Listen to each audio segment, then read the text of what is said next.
कबीर पंथ क्या है? कबीर दास जी कौन थे? मुस्लिम या हिंदू? कबीर दास जी के जीवन की कहानी। संत कबीर साहेब एक महान संत, कवि और महान समाज सुधारक हुए थे। उनके द्वारा जो पंथ धर्म चलाया गया उसे ही कबीर पंथ कहा जाता है। इनके पंथ को हिंदू संप्रदाय के लोग और मुस्लिम संप्रदाय के लोग दोनों ही मानते हैं।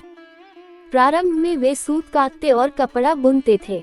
कपड़ा बुनते बुनते उन्होंने जीवन के अनमोल दोहों को बुन लिया, जो आज भी उतने ही प्रासंगिक है जितने उस जमाने में थे। कबीर दास जी निर्गुण निराकार ब्रह्मा विष्णु संत थे, जो अंधविश्वास और पाखंड मंदिर मस्जिद के घोर विरोधी थे। उनका मानना था कि ध्यान लगाने से ही ईश्वर को पाया जा सकता है। तो आइए जानते हैं कि कबीर दास जी और एक वेश्या की क्या कहानी है। कबीर दास जी एक गांव से दूसरे गांव में घूमते रहते थे। एक गांव में कबीर दास जी रुके तो गांव के लोगों ने कहा, आपके आने के बाद हमारे गांव में सब कुछ अच्छा हो गया है, प्रसन्नता का वातावरण है, लेकिन हमारे गांव की एक समस्या है। यहाँ एक वेश्या है, उसकी वजह से पूरा माहौल खराब हो रहा है। हम सभी ने उससे निवेदन भी किया कि या तो ये काम बंद कर दो या इस गांव से चली जाओ, लेकिन वह नहीं मान रही है। हमें समझ नहीं आ रहा है, कभी कभी तो लगता है कि उसका घर जला दें। कबीर दास जी ने कहा, ये काम तो बिल्कुल न करें, मैं इस संबंध में कुछ करता हूँ। कबीर दास जी गांव के घरों से भिक्षा लेते थे, तो उन्होंने अपना भिक्षा का पात्र लिया और उस वेश्या के घर पहुँचे। कबीर दास जी का व्यक्तित्व बहुत ही आकर्षक था और वे बात भी बहुत अच्छे ढंग से करते थे। वेश्या ने देखा कि घर के बाहर एक फकीर खड़ा है। उसने कहा, आप क्या चाहते हैं? कबीर दास जी ने कहा, क्या दे सकती हो? एक फकीर से ये बात सुनकर वेश्या चौंक गई।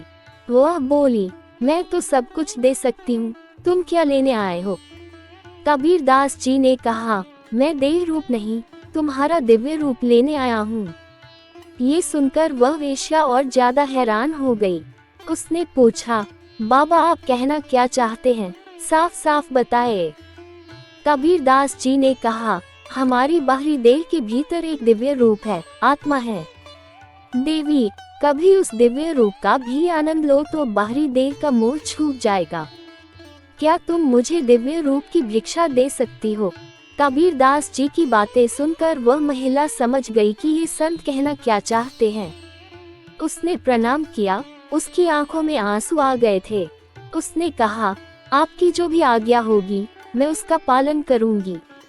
आज से देह व्यापार बंद और आप कहेंगे तो मैं इस गांव को भी छोड़ दूंगी। कबीर दास जी ने मुस्कान के साथ कहा, पूरा संसार ही ऊपर वाले का गांव है। जहाँ जाओगी ऐसे ही लोग मिलेंगे, लेकिन तुम क्या करोगी वह महत्वपूर्ण है। गांव छोड़ने से नहीं, गलत आदत छोड़ने से जीवन सुधरेगा।